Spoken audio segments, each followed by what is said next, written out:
Shitam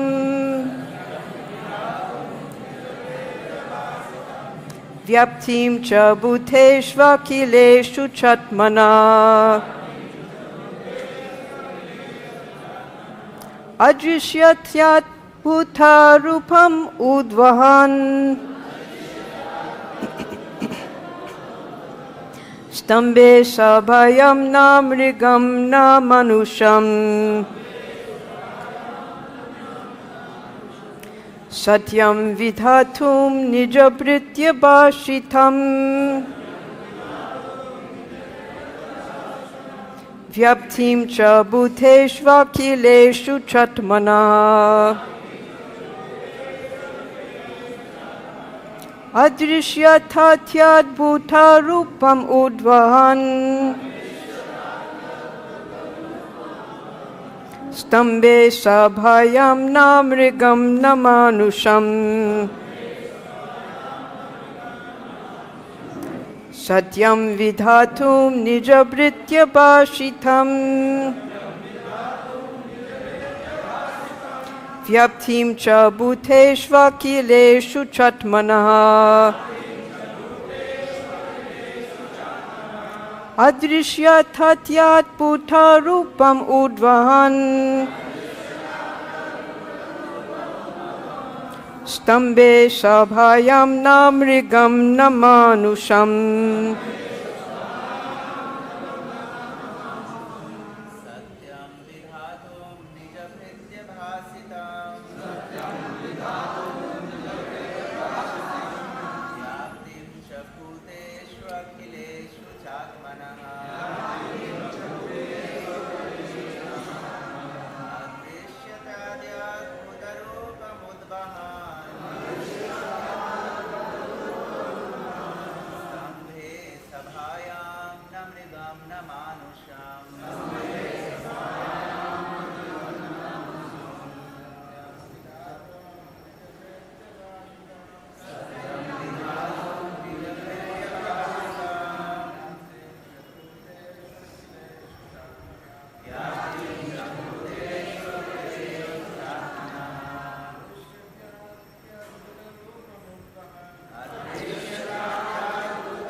Mataji's?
Satyam, true.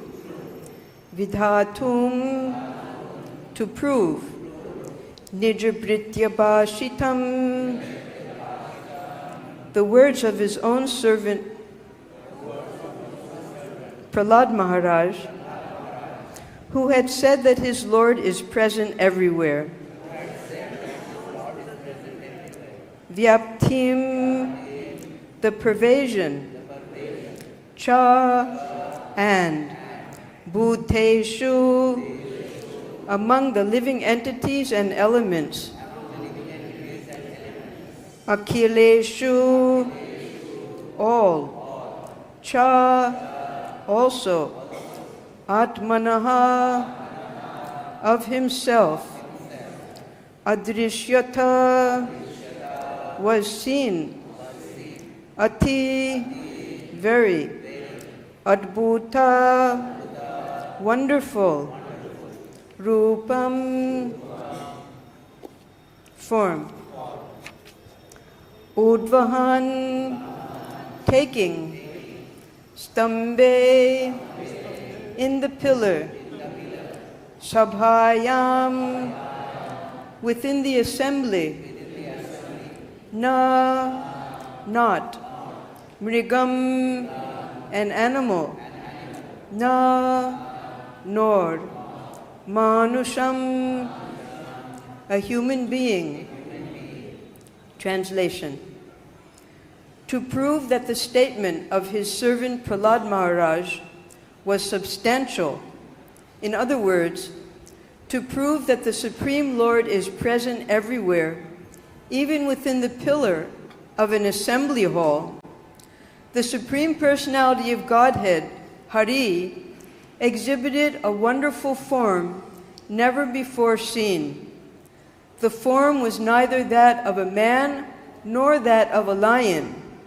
Thus the Lord appeared in his wonderful form in the assembly hall. We can repeat together. To prove that the statement of his servant Prahlada was substantial, in other words, to prove that the Supreme Lord is present everywhere, even within the pillar of an assembly hall, the Supreme Personality of Godhead, Hari, exhibited a wonderful form never before seen. The form was neither that of a man nor that of a lion. Thus the Lord appeared in his wonderful form in the assembly hall. Purport. When Hiranyakashipu asked Prahlada Maharaj, "Where is your Lord? Is he present in this pillar?" Prahlada Maharaj fearlessly replied, "Yes, my Lord is present everywhere." Therefore, to convince Hiranyakashipu that the statement of Prahlada Maharaj was unmistakably true, the Lord appeared from the pillar. The Lord appeared as half lion and half man, so that Hiranyakashipu could not understand whether the great giant was a lion or a human being. To substantiate Prahlada's statement, the Lord proved that his devotee, as declared in Bhagavad Gita, is never vanquished. Kontaya pratijanihi name bhakta pranashyati. Prahlada Maharaj's demoniac father had repeatedly threatened to kill Prahlada, but Prahlada was confident that he could not be killed, since he was protected by the Supreme Lord. By appearing from the pillar, the Lord encouraged his devotee, saying in effect, "Don't worry, I am present here." By manifesting his form as Narasingha, the Lord also preserved the truth of Lord Brahma's promise that Hiranyakashipu was not to be killed by any animal or any man. The Lord appeared in a form that could not be said to be fully a man or a lion. Om Jnana Timirandasya Jnananjana Salakaya Chakshurunmilitam Jena Tasmai Shri Gurave Namaha Shri Chaitanya Manobishtam Stapitam Jena Bhutale Swayam Rupa Kadamayam Dadati Sva Padantekam Namo Om Vishnu Padaya Krishna Prashtaya Bhutale Shrimate Bhaktivedanta Swami Iti Namine Namaste Saraswati Deve Gauravani Pracharine Nirvishesha Sunyavari Paschatya Deshatarine Jai Shri Krishna Chaitanya Prabhu Nityananda Shri Advaita Gadadhar Shivas Adigor Bhakta Vrinda Hare Krishna, Krishna Krishna, Hare Hare, Hare Ram, Ram Rama, Hare Hare. This is such a glorious day for the Vaishnavas, where the Supreme Lord personally proves to his devotees and to the atheists that his devotee will never be vanquished. This 7th chapter contains 10 this 7th canto contains 10 chapters depicting this Leela. In the previous canto, Canto 6, Parikshit Maharaj was hearing very attentively from Sukadeva Goswami about the conquest of the demigods over the demons. And by hearing this, it appeared to Parikshit Maharaj that the Supreme Lord was partial to the demigods because they worshipped him and they took shelter of him.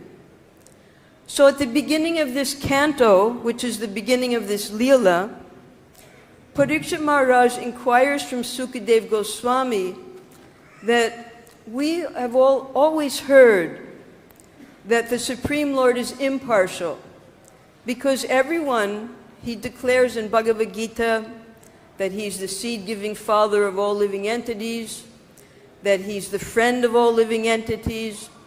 So how is it that what you have just described to me appears that he is favoring the demigods over the demons, and the demons are defeated by his prowess? So Sukadeva Goswami, as usual, he was very happy to hear such a question because it meant that he would be able to describe more glories of the Lord. But he didn't just speak from his own authority. He referred to his Param Guru because, of course, he heard Srimad Bhagavatam from his father, Vedavyas, and Vedavyasa's guru was Narada Muni. So Sukadeva Goswami, understanding that Parikshit Maharaj, being the grandson of the Pandavas, specifically Arjuna, he gave a very interesting description when this question was previously asked by his uncle, Yudhisthira Maharaj. Because in the Rajasuya sacrifice that was being performed by Yudhisthira Maharaj, there were two camps. One were the devotees who loved Krishna. They placed him as the Yajyaman and they worshipped him. They understood that it was only by his power that they were now coming to power to perform this Rajasuya Yajna. And then there was the camp of Shishupal. Now, Shishupal, although he was the cousin brother of Krishna and Balaram, from before he could even speak properly, was blaspheming the Supreme Lord. And here, seeing that his number one enemy was being worshipped in the Rajasuya sacrifice, he could not tolerate it. And we know the story, how eventually, after 100 offenses, Krishna was telling the Pandavas, just wait, just wait. Krishna took his Sudarshan Chakra, chopped off his head.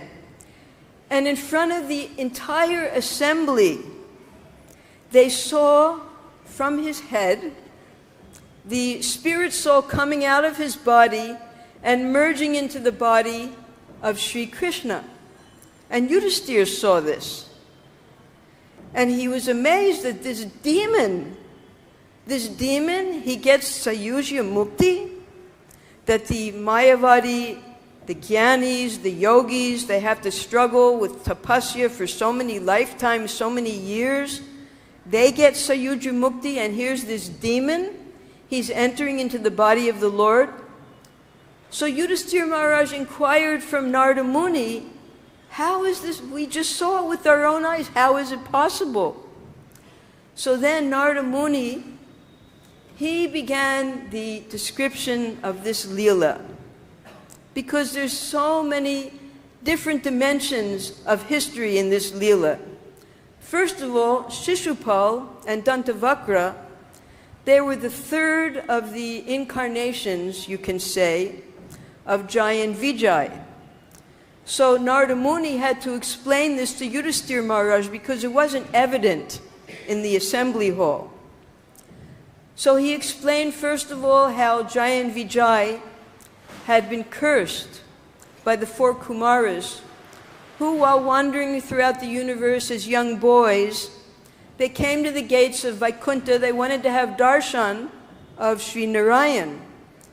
And Jai and Vijay, who were standing outside of the gates, as chokidars do, they stopped them because they were just young boys, 5 or 6 years old. They were walking naked. They thought, these boys aren't qualified to enter Vaikuntha. And they put up their dandas. They said, you can't enter. So the four Kumaras cursed them on the spot, that you're not qualified to live in Vaikuntha. You go down and take birth as demons. And then the whole controversy started. Krishna says in the Bhagavad Gita that once you go back to the spiritual world, you never return again. How is it that Jai and Vijay came here? Krishna seems to be conflicting his own words if he sends two devotees back to the material world from Vaikuntha. So Prabhupada gives the perfect explanation that no, they did not fall down. They went on a mission. We hear so many times the Supreme Lord comes, he brings all of his devotees with him. The Boma Leela, that's all of the eternal associates coming to interact with the associates here of the Lord to bring them back to Godhead. The Lord has different missions. And when he comes, he also sends his devotees.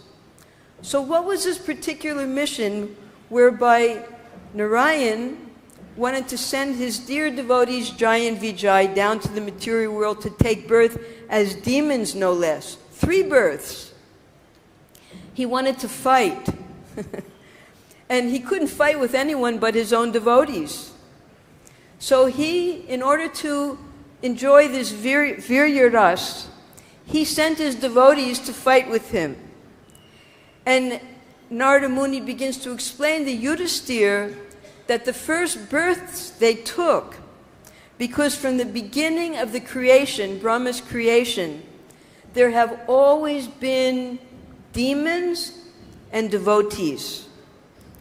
So Kashyapa Muni, who was one of the Prajapatis, he had married 13 and then 4 more of Daksha's daughters. One of them was Diti, another of them was Aditi. And from all of these daughters came many of the different species of life that we even see today. The snakes, the birds, the cattle, the humans, the demons, the Danavas. They all came from these different wives of Kashyapa Muni. So one of the wives, named Diti, she was very young, and all of her other co-wives had children. She didn't have any children. So the word sapatnya, there was rivalry, there was envy amongst although they were sisters, there was still envy. Because she didn't have any children, she wanted children. She approached her husband at the wrong time. He warned her that I'm in the middle of chanting my mantras. Wait for an auspicious time. She couldn't wait. Due to his own weaknesses, he satisfied her. And from her came the first 2 demons. Hiranyakashipu was the eldest, and Hiranyaksha was his brother. Now first, the Lord killed Hiranyaksha in the form of Varahadev. And this infuriated Hiranyakashipu, who was demoniac by nature. Even at the death of his brother, he had full knowledge of the Vedic tattvas. He knew that the soul was different from the body. He knew that the soul transmigrates through so many different bodies. Just like in a restaurant, someone comes to drink water, they drink and then they move on, no one sees them again. Like that, we're passing through so many different bodily forms, so many different families, mothers and fathers. He explained all that to Diti, who was suffering greatly, and to Rushabhanu, the wife of Hiranyaksha. He explained that to his nephews. He told a story about Suyajya, who was another great king who had died, and how Yamaraj himself came to console him. So this smasana vairagya came into the hearts of the whole all the family members. But Hiranyakashipu himself, although he could preach to all of his family members, he could not give up his hatred and animosity for Vishnu, who killed his brother. He couldn't preach to himself. So this animosity was tearing at his heart. And he decided he would perform the most severe austerities purely for the purpose of killing Vishnu. So he couldn't perform the austerities to Vishnu because he wanted to kill him. And he considered, with all of his knowledge, the universal egg, he knew that Brahma came from Vishnu. Brahma had created all the living entities. He considered Brahma to be supreme. So he started his severe austerities, standing on his tiptoes, with his arms up and his eyes raised to the sky for 100 celestial years. Now, if any of you have been punished in school, sometimes the teacher makes you stand with your hands up. Even 5 minutes it hurts. Imagine doing that for thousands of years. Very painful. And that pain, he was developing so much yogic powers from undergoing this tapasya that the entire universe was getting disturbed. Fire started coming out of his head, and it was burning even the upper planetary systems. So finally, the demigods went to Brahma and said, there's a huge disturbance going on here. Can you go see what this person wants? Brahma came down with all of the saints and the sages and the demigods on his swan airplane. From his kamandalu, which had nectar, he poured water. He couldn't even find Hiranyakashipu anymore because Hiranyakashipu had been eaten up by all the moths and the ants. There was a big anthill over his body. His prana was going within his bones only.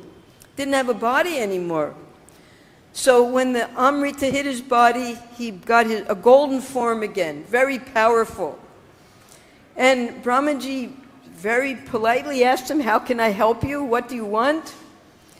He didn't know what he was in for. He said, I'll give you whatever benedictions you want. Well, Hiranyakashipu, he asked for 13 benedictions, not just one. Not like Vrikasura, that whoever I touch, their head, they turn into Bhashma. No, he asked for 13 different, because he had been thinking about what he was going to ask for a long time. And first he wanted to become immortal. Well, Brahma said, well, I'm not immortal, so I can't give you that one. He said, all right, then this way, that way, the other way.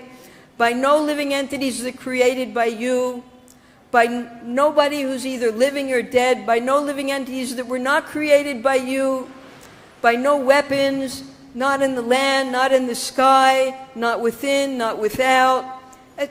13, and then at the end, he asked for something special that we don't usually hear about, that he would rule the entire universe. And he would get all of the honor of one who was ruling the universe. And he would have no rival, and he would get all of the 8 mystic opulences that could never be taken away from him. So Brahmaji, just to pacify the demigods who were suffering from this heat, he said, all right, whatever you want, tatastu.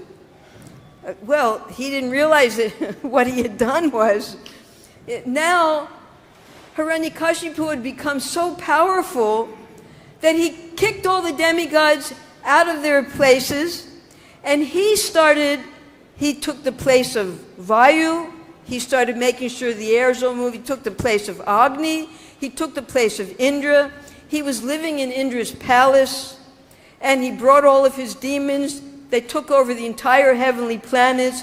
The demons were just wandering. But even before he did that, he sent his demoniac servants to earth. Because Svarga, it's hard to get to Svarga. You have to perform so many pious activities. But where are those pious activities performed? They're performed on earth. So he said, before we attack the heavenly planets, you go to earth and you destroy everything.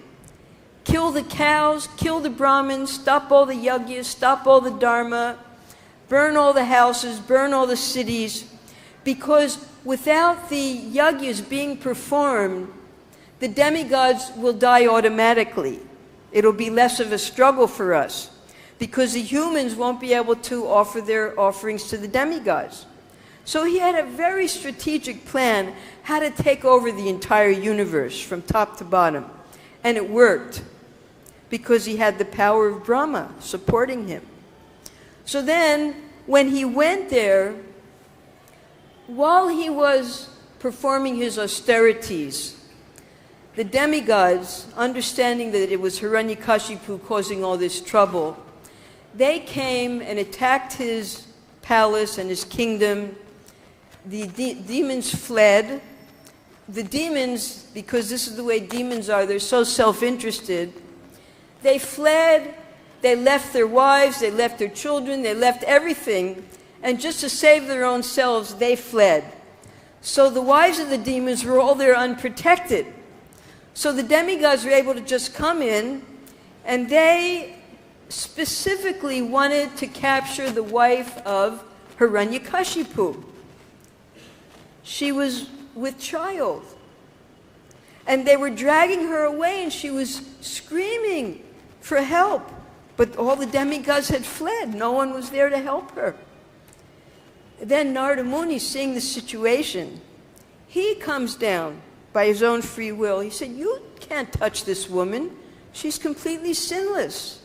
She's with child.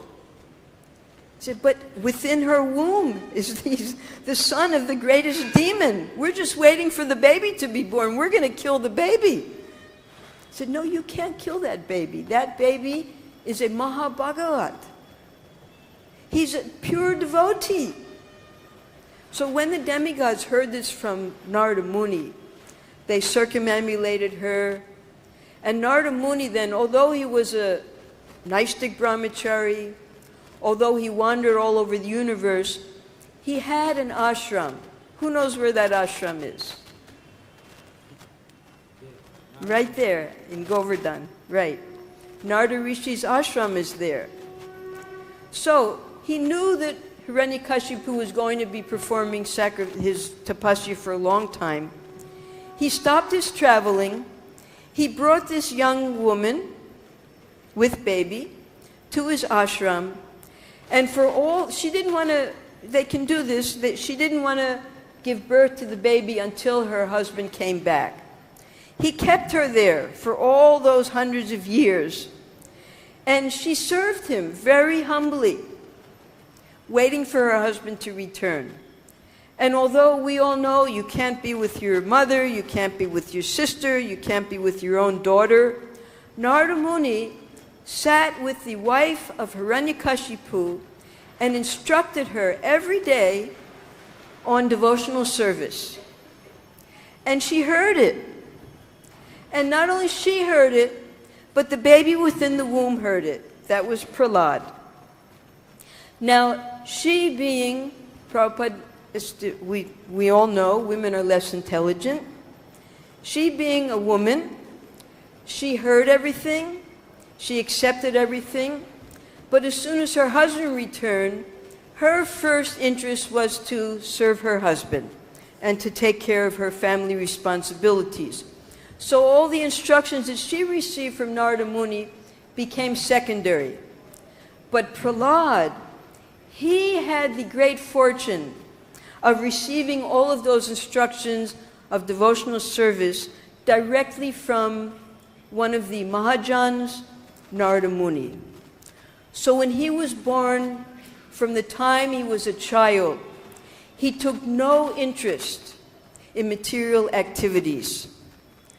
So as Narada Muni is describing this whole story to Yudhisthira Maharaj, Narada Muni, he being part of both Leelas, he's there in the Leela with Yudhisthira Maharaj, and he was very much a part of the Leela here with the Hiranyakashipu and Prahlad. So Hiranyakashipu, when he came back, got all of his benedictions, took over all the heavenly planets, all of the positions of the demigods. The demigods weren't needed anymore because Hiranyakashipu could do everything on his own. Even the sages, out of fear of Hiranyakashipu, even Narada Muni says, even he used to come and praise Hiranyakashipu because he was now the most powerful in the whole universe, aside from only 3 were not under his control: Brahma, Vishnu, and Shiva. So Narada Muni would come and praise Hiranyakashipu. But the sages, seeing that Hiranyakashipu was only interested in 2 things, Hiranya, gold, wealth, and Kashipu, soft beds, they cursed him that this will not go on much longer. And they cursed him and cursed him, and you can't get out of the curses of the Brahmins. So Hiranyakashipu, his time was ticking. Now, being an atheist and being a devout hater of Vishnu, Hiranyakashipu used to severely insult and injure the demigods and all of his subordinates. And this added to the curses that were being put upon Hiranyakashipu. So his young son, even in the demons, they send their sons for education. It's a different type of education. Brihaspati, he was the guru of the demigods. He also had to flee along with the demigods. So the demons, they had one guru also. He was a Brahmin. His name was Sukracharya. His name alone can help us understand his mentality. Sukracharya, he was a seminal Brahmin coming in, the Brahmins take birth, and the fact that a Brahmin would even agree to be the guru of a demon means that there was some reason for it. He was being supported by Hiranyakashipu. So Sukracharya had 2 sons, Amarka and Sanda and Amarka. And he assigned Sanda and Amarka to train all the demoniac children of Hiranyakashipu and his followers. It was a Gurukula. So they were learning, what were they learning? They were learning Dharma, Artha, and Kama. They weren't learning about moksha. These 3 things. And in particular, being rulers, they were learning politics. Politics means how to maintain. There's 2 different mentalities. The demoniac mentality is, I am the ruler. He is my friend, and he is my enemy. And politics means how to rule both your friends and your enemies. With your enemies, you offer them nice posts. If they don't accept that, you you flatter them. If they don't accept that, if they still agitate against you, then you kill them. That's all. Now, the devotee mentality is the Supreme Lord is one, and all others are his servants. Ekala Ishvar Arsa Britya. There's only one Supreme Lord, and everyone else is meant to serve the Supreme Lord. So, Prahlada Maharaj, having heard for hundreds of years all of the teachings from Narada Muni, he was completely well-versed in devotional service. And the Chaitanya Mahaprabhu's Sikshastakam.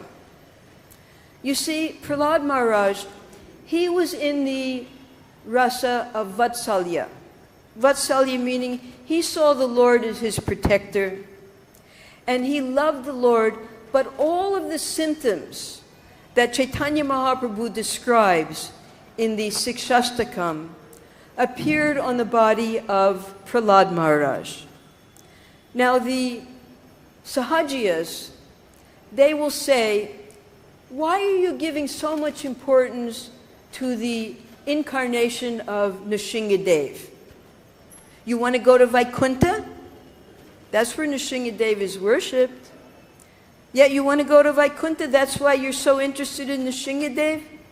Because they don't understand the importance of Narasingha.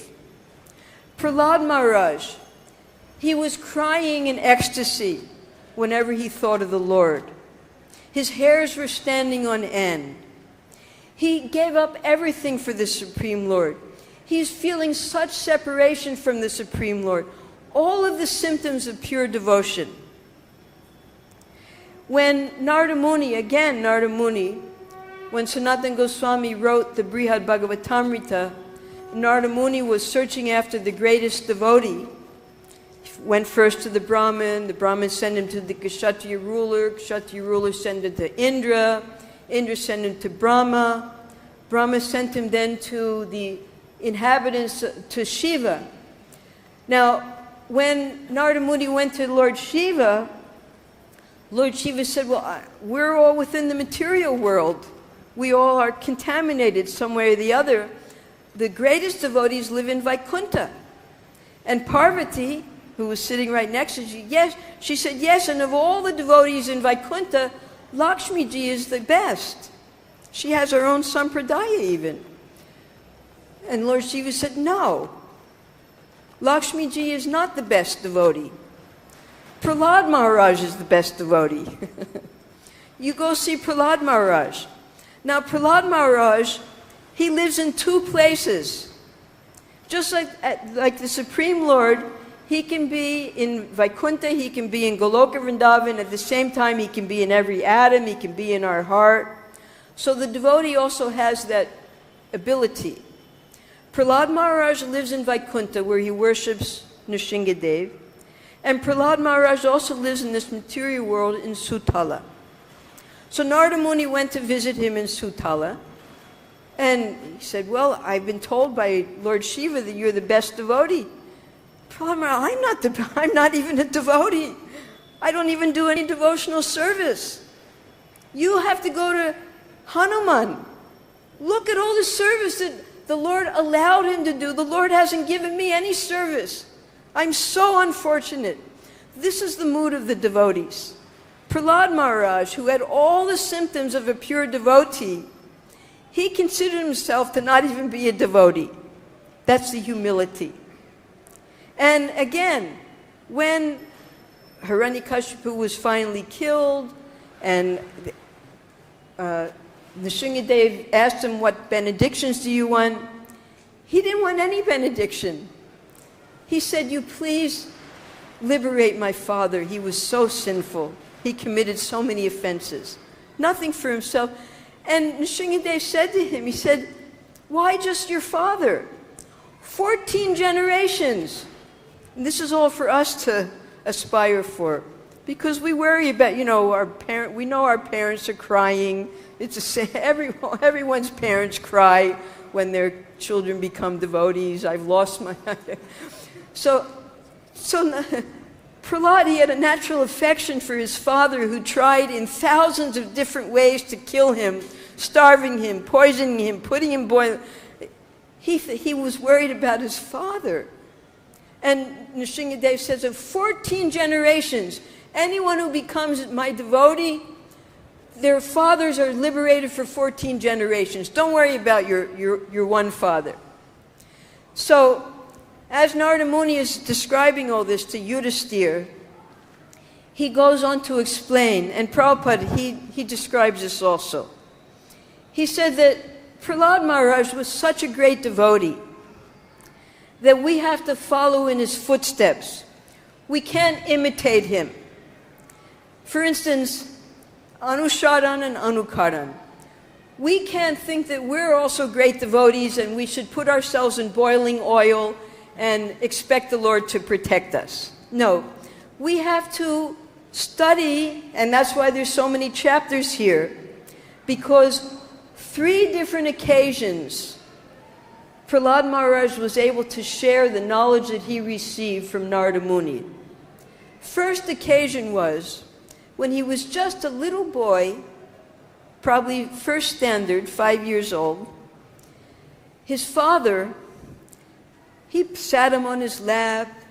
He was smelling his head. The tears were wetting his head. My dear son, what did you learn in school today? What's the first thing he tells? What's the best thing you learn? Shravanam kirtanam Vishnu smartam padasevanam archanam bandhanam sakyam atmanivedanam. So, and when Hiranyakashipu heard this, well, his lips started to quiver. He was so enraged. He threw his son down. He said, what is this? He said, just like you have a whole forest of chandan trees, and one little thorn tree grows up amongst them. And from that, because thorn trees are very hard, the wood, he said, Vishnu is the axe. And this thorn tree, my son, he will be the handle for that axe to destroy all of the chandan trees of the demoniac dynasty. He said he must be destroyed immediately. And that was when Hiranyakashipu told his servants, you kill this boy immediately. Thousands of ways they tried to kill him, and they were unsuccessful. And Hiranyakashipu became fearful. Why can't my own servants kill this boy? And he blamed Sanda and Amarka.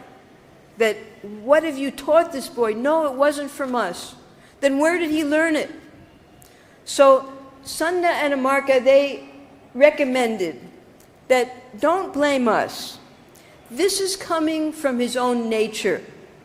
And that's why the 7th canto, the entire Srimad Bhagavatam is the body of the Lord, starting with the 2 lotus feet coming up, coming up. The 7th and the 8th cantos are the 2 arms of the Lord. So the 7th canto represents uti, which means the inclination. We see that the inclination of the demons, they just want to kill the Lord. The inclination of the devotees is they just want to render service to the Lord and help others render service. So the 2 teachers, they very calmly explained to Hiranyakashipu, we never taught him these things. Then Hiranyakashipu, he accused them. Someone must be hiding within the palace and secretly teaching. No, that never happened. You know nobody can get into your palace. This is coming from within. He has himself this inclination to be a devotee. We've tried to stop him, but we can't stop him. Our recommendation is, he's just a little child, nothing to be afraid of. He still has time, we can change him, we can train him more. Send him back to school. We will give him such education, he'll forget all about this bhakti. So, all right, Hiranyakashipu sent him back to school a second time. First, they treated him very nicely. Tell us, where did you learn all of this? And he explained to his teachers that this is real knowledge, what I have. Then his teachers threatened him. So the teachers had him learn. They taught him all politics, diplomacy, everything. And when the teachers went home, he then began to instruct his schoolmates. He turned all of his schoolmates into devotees. Every single one of them. They all became devotees. Then the two teachers themselves went to Hiranyakashipu. That before Hiranyakashipu found out, they're going to report Prahlada to the father, that look what he's done now. We thought we could change him. Instead, he's made all of his schoolmates into devotees. We don't know what to do anymore. So again, he calls his son, sits him down. What have you learned? And then he said, more and more devotional said, there's a whole chapter of what he said to his father the second time. And the father, this time, not only his lips were quivering, his whole body was shaking in anger and hatred. Throws him on the ground. And then, this is when the time when this pastime takes place. So, first Prahlada Maharaj instructed his father, then he instructed his schoolmates, then again he instructed his father. Now his father is so furious. He's challenging Prahlada that where is he? I'll kill him. Is he in this pillar? Yes, he's everywhere. So why can't I see him? Now Prabhupada gives a whole explanation for this. Why can't the atheist see God? The devotees can see God everywhere. I'll give you an example. Right here in the temple, Srila Prabhupada was sitting here on his Vyasa-san. And he was trying to uplift the standard of devotion here.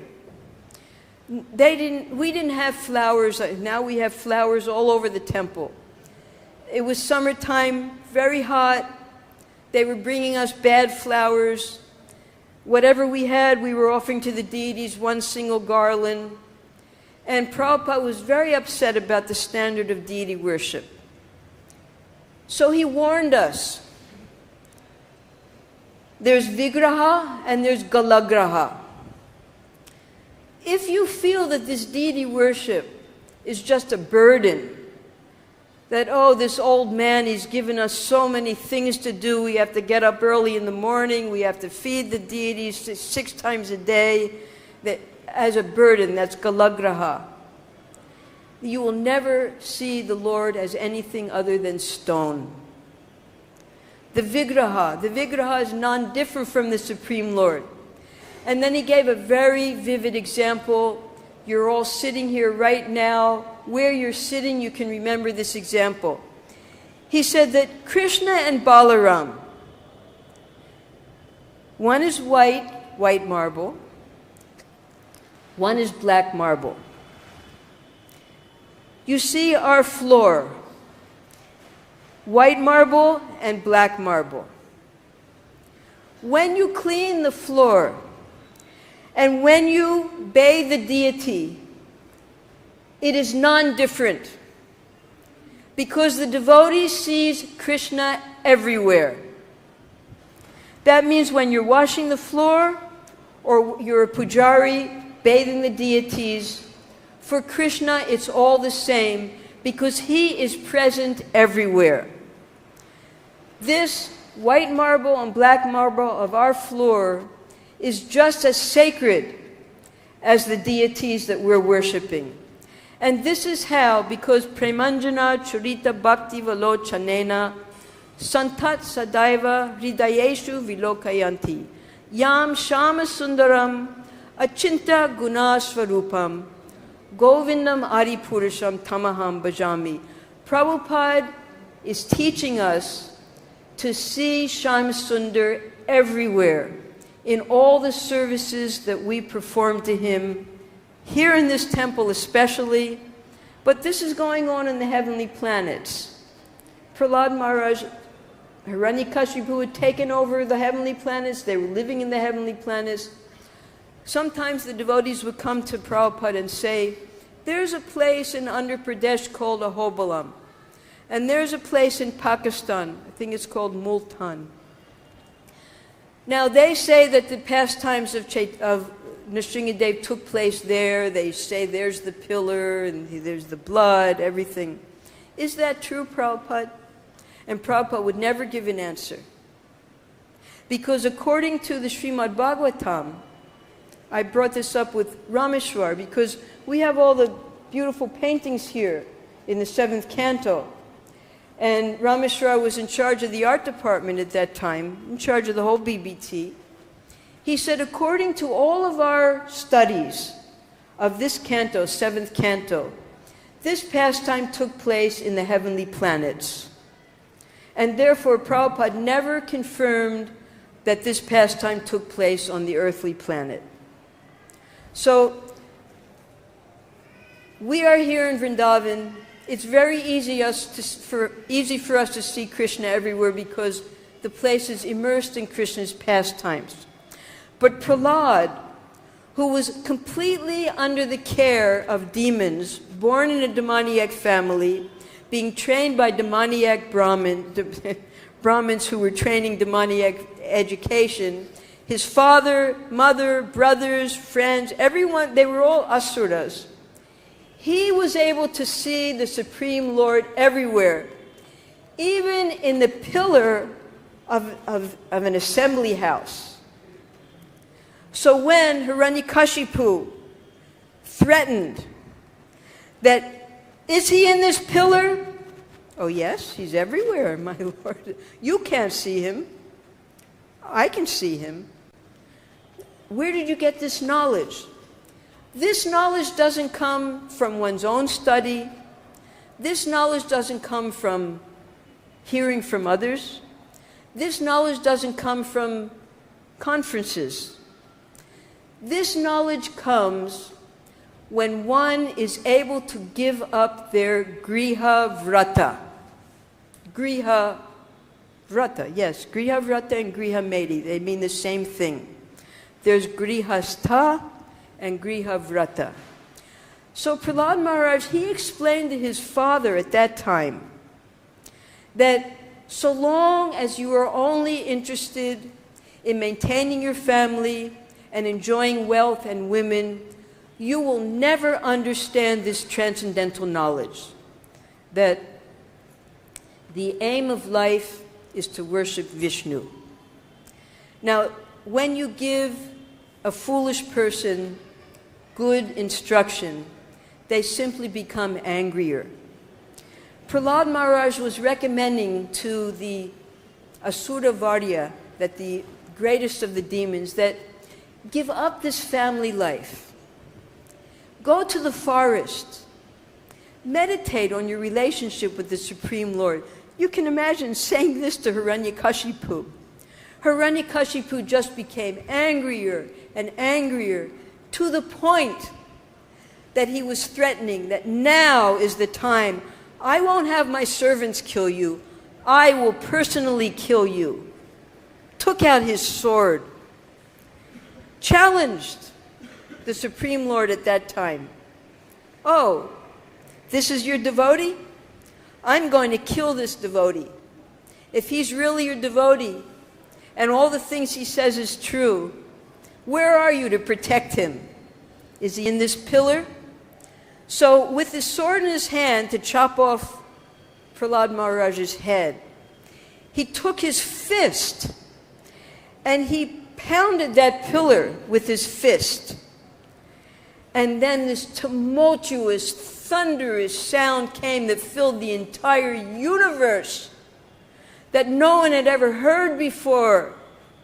It put fear in the hearts of every single living entity, the demigods, the demons, everyone.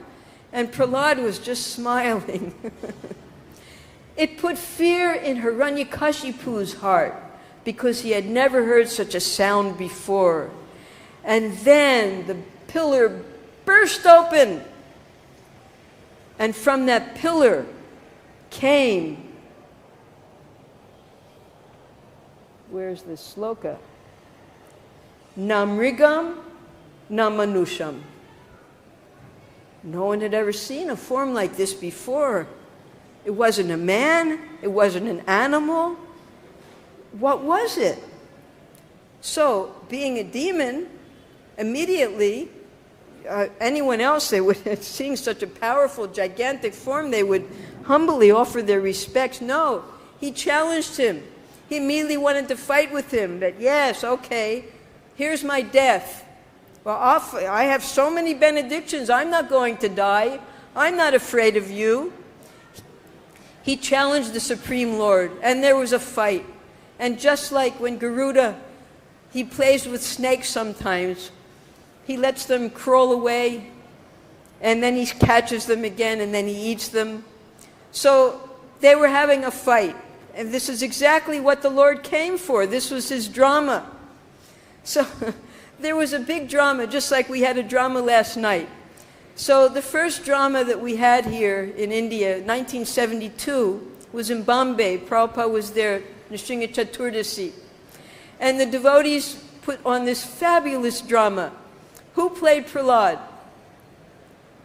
Navayogendra Brahmachari. Help, help, help! Prabhupada loved it. And especially after the play, Prabhupada was congratulating all the boys and girls who took part in the play. And he said, especially I want to thank Mr. Hiranyakashipu. And all the devotees thanking him. I called up Vishalini and Gunarna to find out who were. We think it was Jagat Purush. We're not sure. But we'll find out later who played Hiranyakashipu and who played Narasingha. In one of these plays, it was in London, I was told, that Narasingha, he was so much into his mood that when he dug his nails into Hiranyakashipu, he accidentally broke the ribs of the devotee. And the devotees started screaming in pain, and the devotees, oh, it's so real, you know. So you can't get too carried away with this Leela. We shouldn't imitate. So now is the big drama. Krishna wanted to fight, and he's fighting, and this is the big time. And he fulfilled all of the 13 benedictions that Brahma gave. Not living, not dead. Is the nail living or dead? Neither. Everything. Not in the land, not in the sky. No, on the Lord's lap. Every single benediction was fulfilled. And this is Satya Yuga. So Narada Muni is explaining to Yudhisthira, in Satya Yuga, it was Hiranyaksha, Hiranyakashipu. In Treta Yuga, it was Ravana and Kumbhakarna. Again, a great fight. And now, in this Dwapara Yuga, Shishupal and Dantavakra. Krishna again gets to have a good fight. And finally, in Kali Yuga, these three terribly ferocious demons, they get liberated as Jaghai and Madhai. Srila Prabhupada Ki Jai. Hare Krishna. Any questions?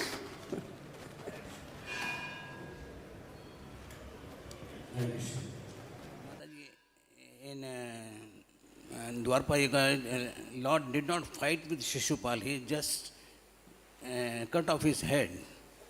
Where we see Ravana, he fought with Hiranyakashipu. But yes. Here, Shishupal, he did not fight with Shishupal. Well, that's because he promised his aunt, his mother, Shishupal's mother, that I'll forgive him every time. So he didn't want to hurt the feelings of Shishupal's mother, because when Shishupal was born, if you remember, he was born with 3 eyes and 4 arms, and there was a prediction that anyone who put him in his lap and his arms fell off and his eye fell out, he would be his killer. So when Krishna and Balaram and Rohini and Devaki went to see Shishupal when he was born, everyone was taking the little baby in their lap, and Krishna was forbidding he wouldn't take the baby because he knew. Finally, the mother said, no, you take your cousin. What, you don't love him? So when Shishupal was put in Krishna's lap, the 2 extra arms and the eye fell off. And then the mother became stricken with grief and fear that, oh no, this is my son's killer. His own. So she made him promise, and he promised to her, that 100 times I will forgive him. And that's why he was just waiting. And then, that's all. Same with Dantavakra. It was very fast. So, it was, this was the biggest. This one, and then in Treta Yuga, nice big fights. Everything becomes reduced in the yugas. No more. Yes, there's a question here. You can just ask it, yell.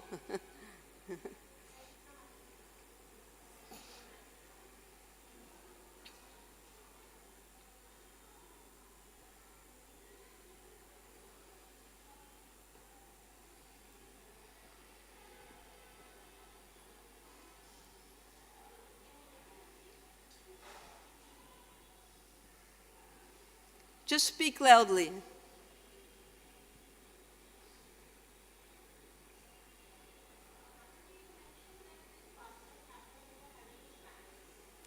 That's according to what's written here, yes.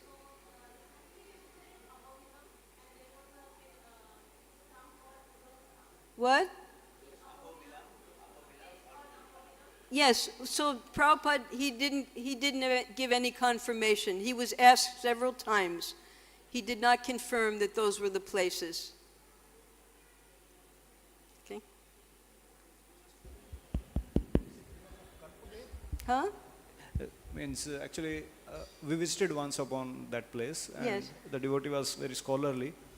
We also raised this point yes. that Prabhupada didn't mention. Right. He didn't clarify it. It's right. not like he didn't said clarify. it not. So I think the best possible answer which I got it was like that it is a kalpabhed. It's a kalpabhed. And in a different kalpa. In different kalpas basically. And both the places were existing. We saw the school of Prahlada Maharaj. There were writings over there, and that big Hirosius pillar, the place where it happened. Means it's a whole Narasingha city, 9 yes. different Lord Narasingha. Right. And so it means it can't be by chance definitely, but there's some logic, so it's by Kalpabheda. Right. Yeah, I didn't bring that up to bring up a controversy. I brought this up because the pictures, they show this in having happened in the heavenly planets. Yes, and Lagu Bhagavatamrita, Srila Rupa Goswami explains the many. Narasingha didn't just happen. It didn't appear just once. He has few appearances. He has several appearances. Several times. So, yes. so he mentioned that maybe some of those appearances may be our Bilan or whatever. Yes. But it's not just one of those appearances. The description in the Srimad Bhagavatam is when Hiranyakashipu had taken over the heavenly planets. Yeah. Jai. All glories to Srila Prabhupada. Hare Krishna.